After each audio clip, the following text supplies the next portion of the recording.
Hello, everyone, and welcome to Seed and Stone Musings. I'm Joseph McCaffrey. Thanks for listening this week. This week, I wanted to talk about this liminal space. So often in our society, we are rewarded as we're growing up through the school system and in our work. We are rewarded when we have the answer to the question right away.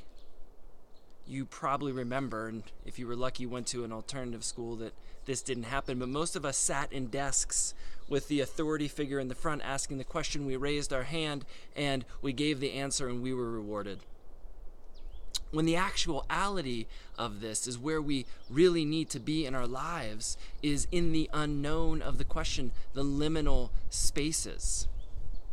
Right? Because we always find ourselves in these liminal spaces, whether it's we've just left our career and we've stepped into the unknown, or we were forced to leave our job or our career and we're in the unknown. Or maybe that's with a relationship. Someone has left us or we have left them and we're in the unknown places of our lives.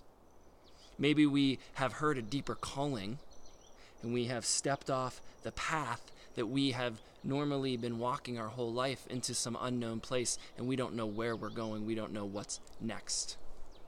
Very important. And we are kind of wired or even conditioned to kind of move on to what's next right away, as opposed to creating the capacity within us to stay in these unknown places, to let the unknown shape us and work us, to let the question we're asking shape and work us in some way that we move into something that's unimaginable.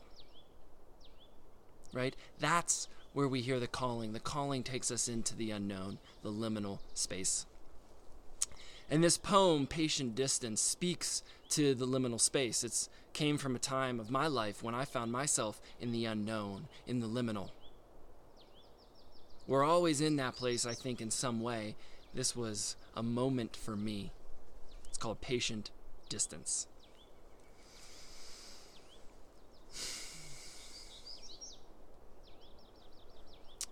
It's often hard to see through the thicket that blankets the canyon floor.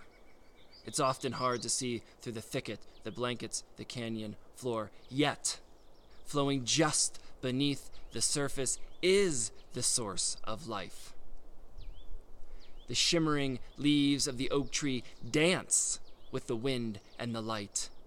The roots of the alligator juniper tap down way below the surface. And you tremble at what is being asked.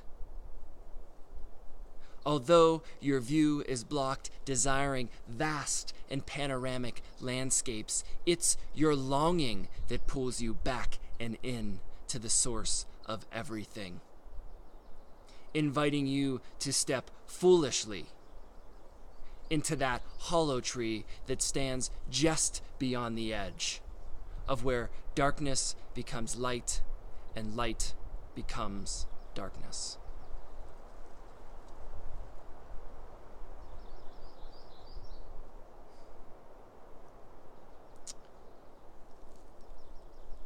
There is in that poem a thread to follow in the liminal space, and that is our longing.